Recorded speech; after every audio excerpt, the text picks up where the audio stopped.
স্বাগত ডিবিসি সংবাদে আপনাদের সাথে আছি রেদওয়ান আহমেদ। জানাবো খবরের বিস্তারিত।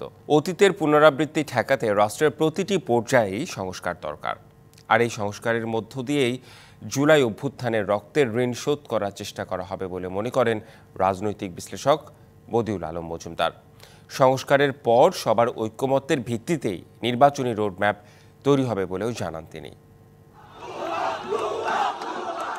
জুলাইয়ের ছাত্র জনতার গণ অভ্যুত্থানের পর ৮ই আগস্ট থেকে যাত্রা শুরু হয় নতুন বাংলাদেশের।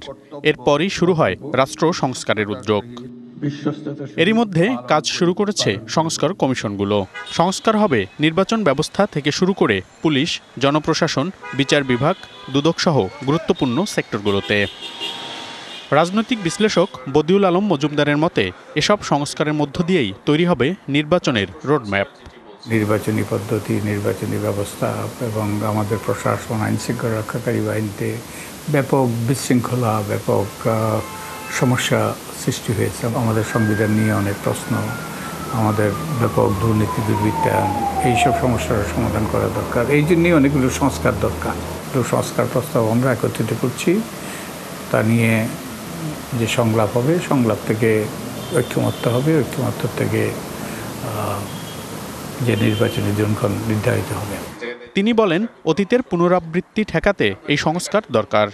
1500 বেশি ব্যক্তির প্রাণহানি ঘটেছে, 30,000-এর মতো ব্যক্তি আহত হয়েছে। তো এখন এই রক্তের ঋণ যদি শোধ করতে হয়, তাহলে আমাদের পরিবর্তন আনতে হবে, যাতে অতীতের পুনরাবৃত্তি আবার না ঘটে। তো সেই কাজটাই এখন চলছে। নিশ্চিত আমরা একটা ঐক্যমতে পৌঁছে অগ্রসর হতে পারবো। আগামী 31শে ডিসেম্বরের মধ্যে সুপারিশ জমা দেওয়ার কথা সংস্কার কমিশনগুলোর। জুলাই গণ অভ্যুত্থানের মধ্য দিয়ে যে স্বপ্ন নিয়ে নতুন বাংলাদেশের যাত্রা শুরু হয়েছে, তাতে সবার আগে দরকার রাষ্ট্রের প্রতিটি পর্যায়ে সংস্কার। বিশেষজ্ঞরা বলছেন, এই সংস্কার কার্যক্রম যথাযথ না হলে যে স্বপ্ন নিয়ে জুলাই গণ অভ্যুত্থান হয়েছে, সেই স্বপ্নের পুরোপুরি বাস্তবায়ন সম্ভব নয়। Monirul Sohag, DBC news, Dhaka. Quick rental নামে পরিচিত বিদ্যুৎ ও জ্বালানির দ্রুত সরবরাহ বৃদ্ধি আইনের অধীনে অন্তত 91টি চুক্তি হয়, আর এতে ব্যাপক অনিয়মের অভিযোগ রয়েছে। আওয়ামী লীগের আমলে করা এ আইনের দায়মুক্তির বিধান বাতিলকে ইতিবাচক বলছেন বিশ্লেষকরা। গত 1.5 দশকে বিদ্যুৎ খাতের দুর্নীতি খতিয়ে দেখার পরামর্শ তাদের। আদেশের কপি পেলেই তা বাস্তবায়নের কথা জানিয়েছেন বিদ্যুৎ উপদেষ্টা। জরুরি বিদ্যুৎ সরবরাহের কথা বলে 2010 সালে বিদ্যুৎ ও জ্বালানি দ্রুত সরবরাহ বৃদ্ধি আইন পাশ করে শেখ হাসিনা সরকার। এই আইনের আওতায় কোনো কাজ নিয়ে আদালতে প্রশ্ন তোলার সুযোগ বন্ধ করে দেওয়া হয় এবং চুক্তির বিষয়ে একক সিদ্ধান্ত নেয়ার ক্ষমতা পান মন্ত্রী। তখন দ্রুতই দায়মুক্তির বিধান দুটি বাতিলের কথা বলা হলেও কয়েকবার বৃদ্ধি করে সবশেষ তা 2026 সাল পর্যন্ত নির্ধারণ করা হয়। প্রায় 14 বছর পর বৃহস্পতিবার বিধান দুটি বাতিল করে হাইকোর্ট। যে দুটো ধারা এখানে বাতিল করা হয়েছে, এই দুটো ধারা আসলে সংবিধানের সাথে সাংঘর্ষিক। টেকসই বিদ্যুৎ খাত গঠনে এই রায়কে ইতিবাচক বলে মনে করেন বিশ্লেষকরা। এগুলো কিনা মার্কেট প্রাইসের চেয়ে অনেক হাই রেটে করা হয়েছে এবং কম্পিটিটিভ প্রসেস মেনটেন করা হয়নি, সেইগুলোকে সরকার রিনেগোশিয়েট করতে পারেন তাদের সাথে ধাপে ধাপে। কিন্তু আমরা মনে করি যে এক্ষুনি কোনো চুক্তি বন্ধ করে দেওয়া না করে রিনেগোসিয়েশনের জন্য তাদেরকে চিঠি দেওয়া যেতে পারে এবং নতুনভাবে টার্মস কন্ডিশনসগুলো দেখা।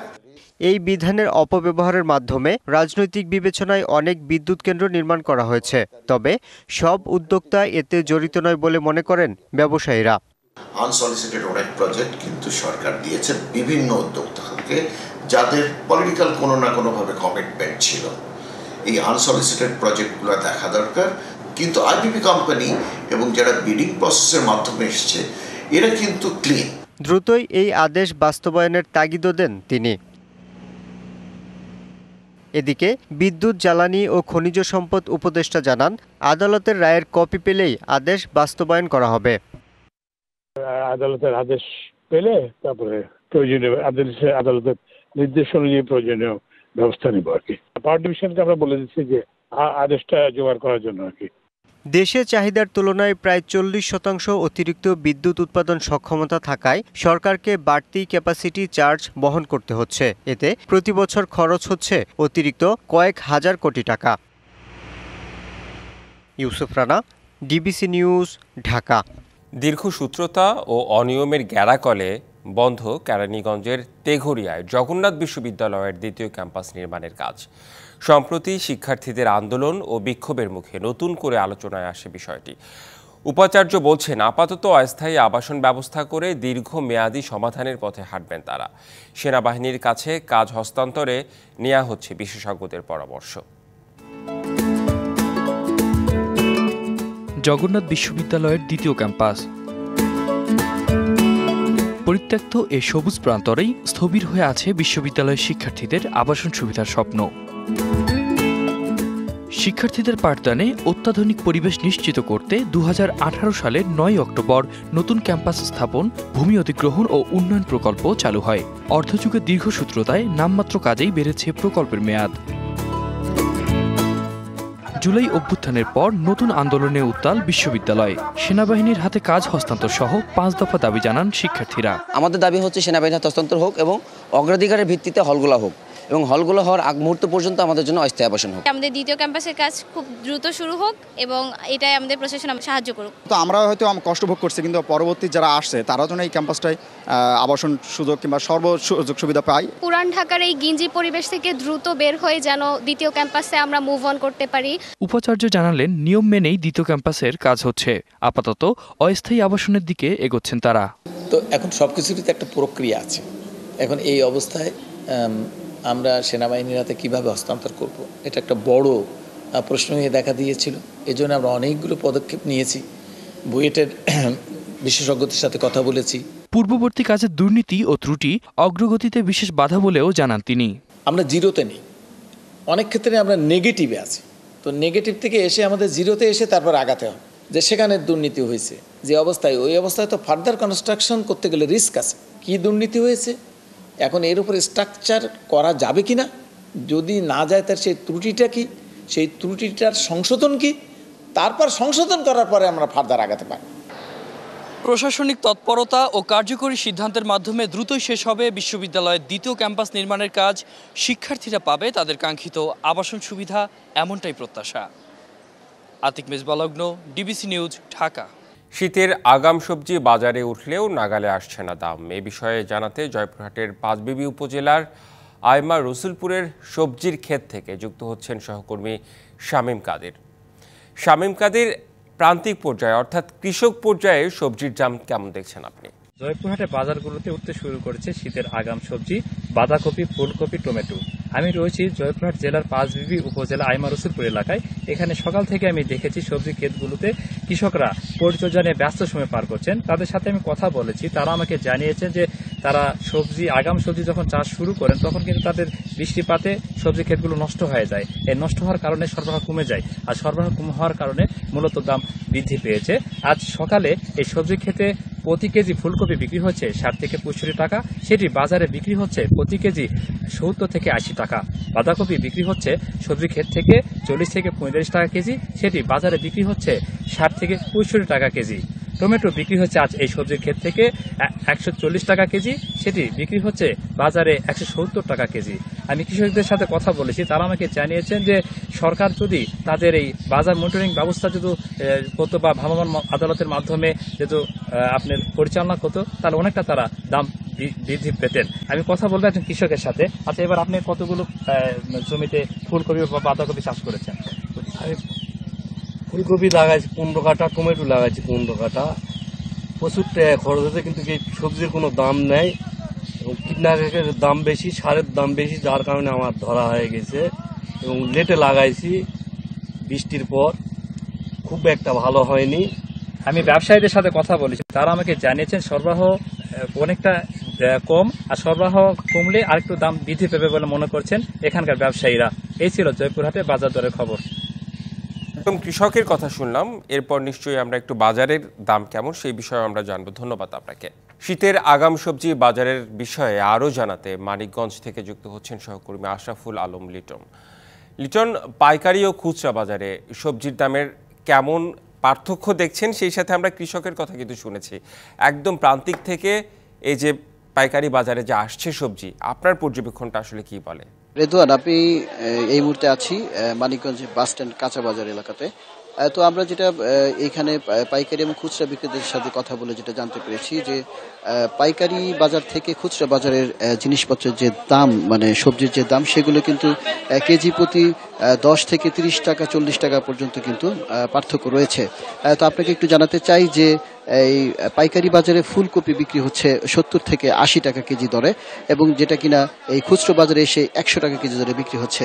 এছাড়াও আপনার টমেটো বিক্রি হচ্ছে পাইকারি বাজারে 120 থেকে 130 টাকা, খুচরো বাজারে সেটা 160 টাকা কেজি দরে বিক্রি হচ্ছে। আর এছাড়াও পাতাকপি আপনার 50 থেকে 55 টাকা খুচরো পাইকারি বাজারে বিক্রি হচ্ছে, এবং খুচরো বাজারে সেটা কিন্তু 80 টাকা কেজি দরে বিক্রি হচ্ছে। তো আমি এখানে একজন বিক্রেতার সাথে একটু কথা বলতে চাই।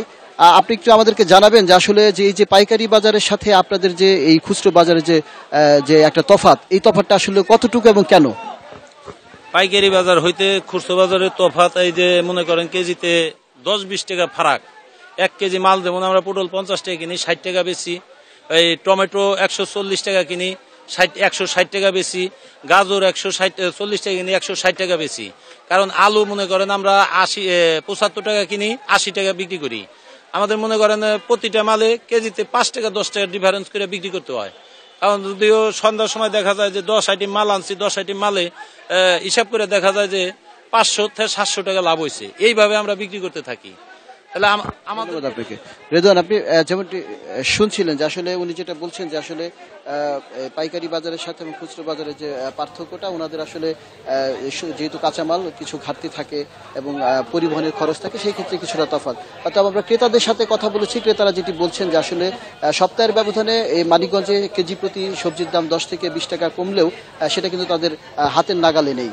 রেদওয়ান, এই ছিল মানিকগঞ্জ থেকে আমার কাছে শেষ। অর্থাৎ একটা বিষয় লক্ষ্য করলাম যে সব সবজির দামই প্রায় 20 থেকে 30 টাকা বেশি, মানে পাইকারি বাজার থেকে খুচরা বাজারে। সবাই আসলে বাজার মনিটরিংয়ের কথা বলে, আসলে তা বাস্তবায়ন কতটুকু হয় সেটাই হচ্ছে দেখার বিষয়। ধন্যবাদ আপনাকে আশরাফুল আলম লিটন। চট্টগ্রামের রাউজান ও বাকুলিয়ায় আধিপত্য বিস্তার নিয়ে বিএনপি নেতাকর্মীদের নিজেদের মধ্যে সংঘর্ষ ও গোলাগুলিতে অন্তত 6 জন গুলিবিদ্ধ হয়ে আহত হয়েছে। আহতরা পথচারী বলে জানা গেছে। বাকুলিয়ায় রাত 11:30টার দিকে জিয়ার সৈনিক স্লোগান দিয়ে সংঘর্ষে জড়ায় বিএনপির দুই পক্ষ। সৈয়দ শাহ বিদ্যুৎ অফিসের সামনে চলে ধাওয়া, পাল্টা ধাওয়া ও গোলাগুলি। এ সময় অন্তত 10টি মোটরসাইকেল ভাঙচুর করা হয়। পরে পুলিশ ও সেনাবাহিনীর সদস্যরা পরিস্থিতি নিয়ন্ত্রণে আনে। এর আগে রাত 10টার দিকে রাউজান উপজেলার নোয়াপাড়া ইউনিয়নের নিরামিষপাড়া এলাকায় আধিপত্য বিস্তার নিয়ে সংঘর্ষে জড়ায় বিএনপির আরও দুটি পক্ষ।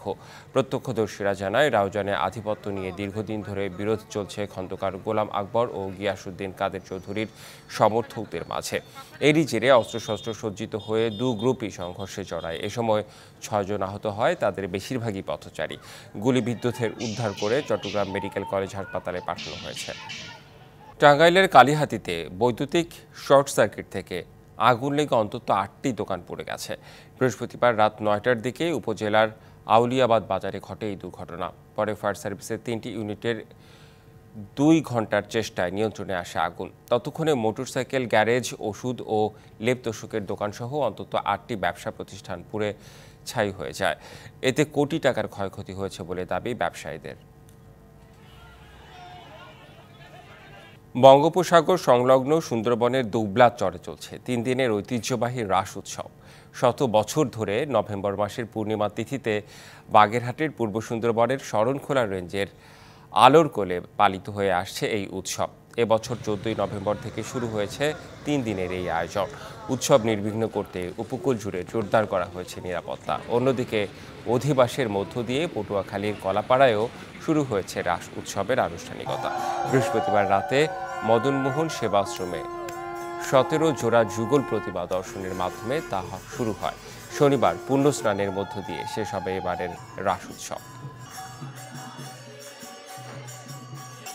হালকা শীতে অপরূপ সাজে বিশ্ব ঐতিহ্যের সুন্দরবন। দেশি বিদেশি পর্যটকের পদচারণায় এখন মুখর এই ম্যানগ্রোভ বন। ঘুরে ঘুরে দেখছেন সুন্দরবনের বৈচিত্র্যময় পরিবেশ। প্রকৃতিতে মাঝে মন্ত, কিন্তু শীতের ভরা মৌসুমের মতোই সুন্দরবনে পর্যটকদের আনাগোনা। বৈচিত্র্যময় পরিবেশ দেখতে সুন্দরবনের গহীনে রোমাঞ্চকর ভ্রমণে দিন দিন আগ্রহ বাড়ছে ভ্রমণ পিপাসুদের। ঘুরে বেড়াচ্ছেন জাহাজে। করমজল পর্যটন কেন্দ্রের ফুড টেইলার, ওয়াচ টাওয়ার, কুমির, হরিণ, বানর ও বিলুপ্তপ্রায় কচ্ছপ সহ বিভিন্ন পশু পাখি আর প্রাকৃতিক সৌন্দর্যে মুগ্ধ সবাই। বাংলাদেশের একটা ঐতিহ্যবাহী জায়গা সুন্দরবন, এখানে আসতে আসলে ভালো লাগে। তো আমাদের পরীক্ষা শেষ হলো মাত্র, সেমিস্টার ব্রেক, তাই ঘুরতে আসলাম, ভালো লাগছে। পরিবেশ উপভোগ করার জন্য আসছি। ভিড় বাড়ছে কটকা, কচিখালী, হরিণ পয়েন্ট, দুবলারচর, হারবাড়িয়া সহ সুন্দরবনের অন্যান্য স্থানেও। চাপ সামলাতে হিমশিম বন বিভাগের কর্মচারীরা। সুন্দরবনে পর্যটক বাড়ায় বাড়ছে রাজস্ব আয়। এখন কিন্তু পর্যটক অনেক বৃদ্ধি পাচ্ছে, আর পুরো শীতকাল যখন আসবে, অর্থাৎ আগামী নভেম্বরের শেষের দিকে এবং ডিসেম্বরে এর থেকে জানুয়ারি, ফেব্রুয়ারি, মার্চ পর্যন্ত মোটামুটি কন্টিনিউয়াস পর্যটক যেভাবে আসে বৃদ্ধি পাচ্ছে, এরকম বৃদ্ধি পাবে। আমরা আশা করছি এবছর পর্যটক অন্যান্য বছর তুলনায় বেশি হবে এবং ইনশাল্লাহ যদি পর্যটক বেশি হওয়ার অর্থ রাজস্ব বাড়বে। সুন্দরবনে পর্যটকদের ভ্রমণ নিরাপদ করতে প্রয়োজনীয় সব ব্যবস্থা নিয়েছে কর্তৃপক্ষ। DBC news desk. কনমেবল অঞ্চলের বিশ্বকাপ বাছাই পর্বের ম্যাচে প্যারাগুয়ের সাথে হারল আর্জেন্টিনা। অন্যদিকে আরেক ম্যাচে ভেনেজুয়েলার সাথে 1-1 গোলে ড্র করেছে ব্রাজিল। ম্যাচের 77% সময় বল দখল আর 650টা পাস, তারপরও জেতা হলো না আর্জেন্টিনার। উল্টো মেসিদের 2-1 গোলে হারিয়ে চমক দেখালো প্যারাগুয়ে। প্যারাগুয়েতে এই ম্যাচের আগে থেকেই উত্তাপ ছড়িয়েছে। আর্জেন্টিনাকে জয় বঞ্চিত করতে দর্শক গ্যালারিতে ছিল মেসিদের জার্সির ওপর নিষেধাজ্ঞাও। এত কিছু করে অবশেষে বিশ্ব চ্যাম্পিয়নদের হারিয়েই দিল প্যারাগুয়ে। যদিও 11 মিনিটে লাউতারো মার্তিনেজের দুর্দান্ত 1 গোলে লিড নিয়েছিল আল বিসেলিস্তেরা। শুরুতে রেফারি সেটা অফসাইড দিলেও পরে আকাশী নীলদের পক্ষেই যায় ফল। তবে এই লিডের আনন্দ খুব বেশি সময় ধরে রাখতে পারেনি স্কালোনির দল। 8 মিনিট পরেই সমতায় ফেরে হোস্ট টিম। সানাব্রিয়ার বাইসাইকেল কিকে পরাস্ত হন আর্জেন্টিনার বাজপাখি এমিলিয়ানো মার্তিনেজ।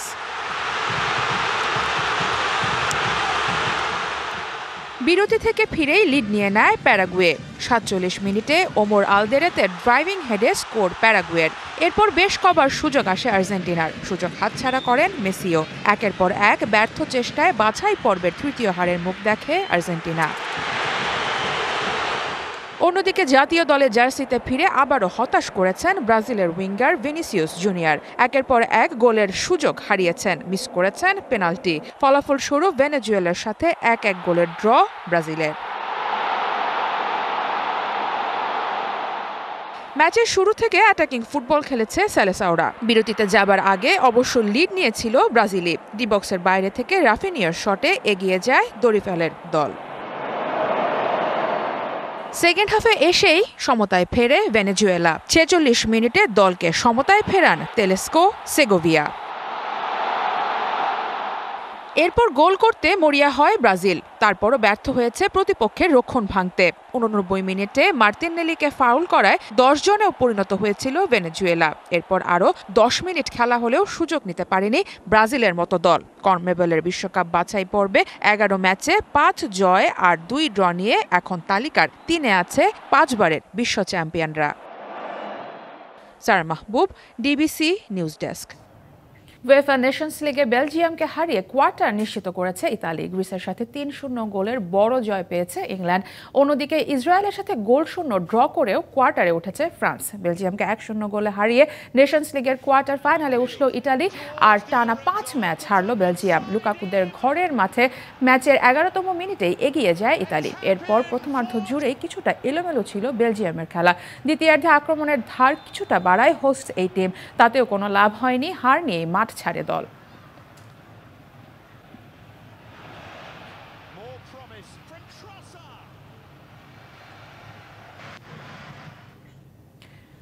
অন্যদিকে গ্রিসের সাথে বড় জয় পেয়েছে ইংলিশরা। ম্যাচের 7ম মিনিটে ওলি ওয়াটকিনসনের গোলে লিড নেয় ইংল্যান্ড।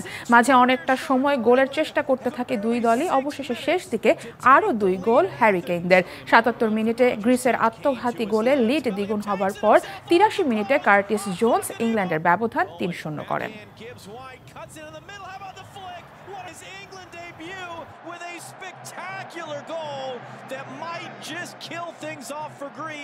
ঘরের মাঠে ফিফা ফ্রেন্ডলি সিরিজের প্রথম ম্যাচে মালদ্বীপের কাছে হার মেনে নিতে পারছেন না বাংলাদেশের সাবেক ফুটবলাররা।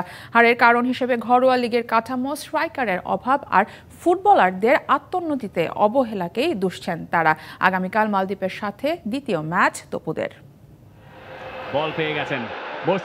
ছবিটা গেল বছর বিশ্বকাপ বাছাই ম্যাচে কিংস এরিনায় লেবাননের বিপক্ষে শেখ মোরসালিনের গোল। বাংলাদেশ মরে না। বছর ঘুরতেই আশা জাগানো এমন পারফরম্যান্স বদলে গেছে হতাশায়। একই ভেন্যুতে ফিফা প্রীতি ম্যাচে মালদ্বীপ গড়েছে ইতিহাস। তাদের ফুটবলের ৪৫ বছরে এবারই প্রথম মালদ্বীপের কাছে ঘরের মাঠে হেরেছে বাংলাদেশ। মালদ্বীপের বিপক্ষে লাল সবুজের দলটার সবই ছিল ঠিকঠাক, অভাব শুধু ফিনিশিংয়ের। নাম্বার 9 পজিশনে গিয়েই হ্যাভিয়ার ক্যাবরেরা হোঁচট খেয়েছেন বারবার, যেখানে সময় এসেছে নতুনদের সুযোগ দেবার। ক্যাবরেরা কেন জানি না যে এতদিন ধরে আছে বাংলাদেশে একটা স্ট্রাইকার সে নিয়োগ করতে পারলো না। কিন্তু যারা খেলে রাকিব অ্যান্ড ফাহিম, দুইজন ফাস্ট উইঙ্গার আছে, তারা আসলে উইংয়ে যাওয়ার পরে কাকে বল দিবে। জাতীয় দলের পারফরমেন্সে পরিবর্তন আনতে হলে সবার আগে পরিবর্তন করতে হবে ঘরোয়া লিগের কাঠামো, বলছেন সাবেক তারকা নকিব। জাতীয় দলের হয়ে সর্বোচ্চ দেওয়ার মতো ফুটবলারের ঘাটতি আছে বলেও মনে করেন সাবেক এই স্ট্রাইকার। বাংলাদেশ ফুটবলে এখন ডমিনেট করছে ফরেন প্লেয়ার। আমাদের ফরেন প্লেয়ার এখন 6 জন অ্যালাউ, 4 জন খেলতে পারবে, চেঞ্জিং ফরেন প্লেয়ার নামবে। আমাদের আগে ক্লাব বড় না দেশ বড়। তবে সবচেয়ে গুরুত্বপূর্ণ বিশ্লেষণ সাবেক ফুটবলার ও কোচ জুলফিকার মাহমুদ মিন্টুর। তার মতে জাতীয় দলে খেলা ফুটবলাররা পালন করেন না নিজেদের দায়িত্ব। পার্সোনাল স্কিল ডেভেলপমেন্টে কাজ করা তো দূরের কথা, এই বিষয়ে কোনো ভাবনাই নেই তাদের। ফ্রন্টলাইনের প্লেয়ার যারা উইংয়ে খেলে কিংবা নাম্বার 9 পজিশনে খেলে, তাদের মধ্যে ওই সমস্ত অ্যাট্রিবিউটসগুলো থাকতো। Heading quality also, yes, good header এবং বোথ ফুটেড শুটিং অপরচুনিটি। আপনি নিজে নিজে এই সমস্ত জিনিসগুলো কিভাবে ডেভেলপ করবেন, এটা হচ্ছে একান্তই আপনার ব্যক্তিগত ইমপ্রুভমেন্ট। সাবেকদের বিশ্লেষণ, পর্যালোচনা ও সময়োপযোগী পদক্ষেপ গ্রহণের এখনই সময়। সাবেকদের আশা বাফুফের ন্যাশনাল টিম ম্যানেজমেন্ট কমিটি নিশ্চয়ই আমলে নেবেন বিষয়গুলি, অন্যথায় দেশের ফুটবলের অনিশ্চিত যাত্রা থামবে না। Mushfiqur Rahman, DBC news, Dhaka. West ইন্ডিজের বিপক্ষে টেস্ট সিরিজ শুরু হবার আগে বারবার দুশ্চিন্তায় ফেলছে টাইগারদের ব্যাটিং।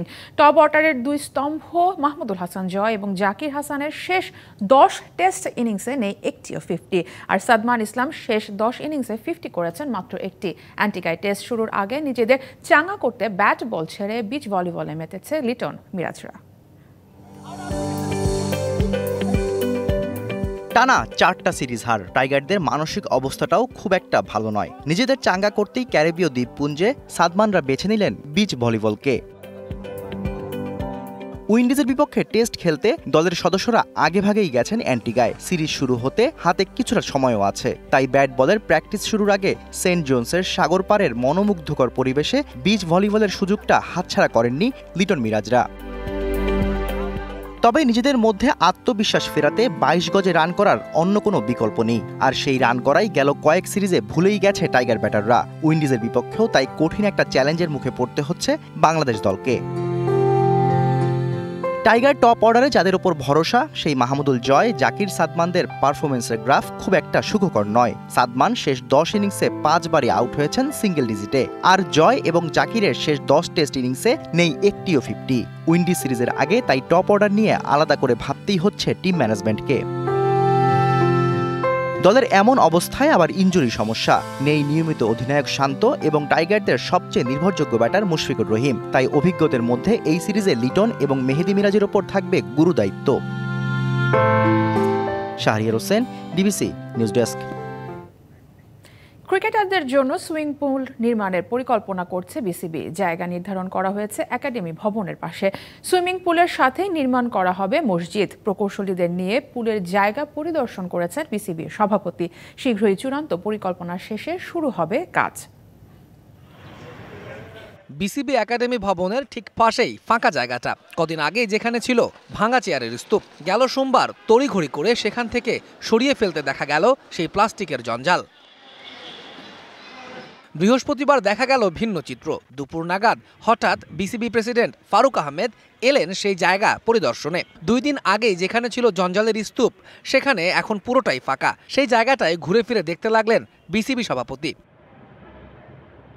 ফারুক আহমেদের সাথে ছিলেন বিসিবির প্রধান নির্বাহী নিজামুদ্দিন চৌধুরী সুজন। ঘটা করে এই জায়গা দেখার কারণ হিসেবে জানা গেছে একাডেমির পাশেই একটা সুইমিং পুল নির্মাণ করতে চায় বিসিবি। এরই মধ্যে প্রকৌশলীদের সাথেও কথা সেরে ফেলেছে বোর্ড। তাদের নিয়েই সাইট পরিদর্শনে বের হয়েছেন ফারুক আহমেদ। জানা গেছে সুইমিং পুলের সাথে নির্মাণ করা হবে একটি মসজিদও। মূলত স্থাপনাটি হবে দুই ভাগে, নিচে থাকবে মসজিদ এবং উপরে হবে সুইমিং পুল। এই মসজিদে নামাজ আদায় করবে ক্রিকেটার, সাংবাদিক সহ বিসিবি সংশ্লিষ্ট সবাই। বিসিবিতে জিম, ম্যাচ গ্রাউন্ড বাদে ইনডোর আউটডোর প্র্যাকটিস ফ্যাসিলিটিজের সবই আছে, বাকি ছিল এই সুইমিং পুল। অবশেষে শীঘ্রই সেই ফ্যাসিলিটিও দিতে যাচ্ছে বাংলাদেশ ক্রিকেট বোর্ড। তৌহিদুল ইসলাম, ডিবিসি নিউজ ডেস্ক। ভারতের রাজধানী নয়াদিল্লিতে মারাত্মক বায়ু দূষণের কারণে আজ থেকে সব প্রাথমিক বিদ্যালয়ের ক্লাস হচ্ছে অনলাইনে। পরবর্তী নির্দেশ না দেওয়া পর্যন্ত এটি চলবে বলে জানিয়েছেন রাজ্যের মুখ্যমন্ত্রী। স্থানীয় সময় বৃহস্পতিবার রাজ্যের মুখ্যমন্ত্রী আতিশি মৌলেনা সামাজিক যোগাযোগ মাধ্যম এক্সে এক পোস্টে এ তথ্য জানান। তীব্র বায়ু দূষণ মোকাবেলায় সকাল ৮টা থেকে তৃতীয় স্তরের সতর্কতা জারি করেছে air quality management for commission. এদিকে বায়ুর গুণগত সূচকের স্কোর ৪০০-এর মাত্রা পার হওয়ায় লোকজনকে প্রয়োজন ছাড়া ঘর থেকে বের না হওয়ার পরামর্শ দিয়েছেন চিকিৎসকেরা। ফেসবুকের মার্কেট প্লেসে শ্রেণীবদ্ধ বিজ্ঞাপন পরিষেবায় ব্যবহারকারীদের স্বয়ংক্রিয় প্রবেশাধিকার দেওয়ার মাধ্যমে একচেটিয়া ব্যবসা সংক্রান্ত আইন লঙ্ঘন করেছে মেটা। এ অভিযোগের ভিত্তিতে মেটাকে $৮৪ কোটি জরিমানা করেছে ইউরোপীয় ইউনিয়ন। ইউর করা জরিমানার বিপক্ষে আপিল করার কথা জানিয়েছে মেটা। কোম্পানিটি নিজেদের প্রভাবশালী অবস্থানের অপব্যবহার করেছে বলে অভিযোগ উঠেছে। ইউরোপীয় কমিশনের দেয়া তথ্য অনুযায়ী ফেসবুক ও ইনস্টাগ্রামে যারা বিজ্ঞাপন দেয় তাদের জন্য শ্রেণীবদ্ধ বিজ্ঞাপন পরিষেবার ক্ষেত্রে মেটা অন্যায্য শর্ত বেঁধে দিয়েছে। এই শর্তের কারণে অন্যান্য বিজ্ঞাপনদাতাদের বিজ্ঞাপন ভিত্তিক তথ্য একচেটিয়াভাবে ব্যবহারের সুবিধা পায় মেটা। মেটার এ ধরনের আচরণ বন্ধ করা দরকার বলে জানান ইউরোপীয় ইউনিয়নের প্রতিযোগিতা বিভাগের প্রধান মার্গ্রেট ভেস্টাগার। সংবাদ এই ছিল এখনকার মতো। ডিবিসি নিউজের সংবাদগুলো পড়তে ভিজিট করুন dbcnews.tv আর ভিজিট করুন ডিবিসি নিউজের ফেসবুক পেজ এবং ইউটিউব চ্যানেল। সঙ্গেই থাকুন।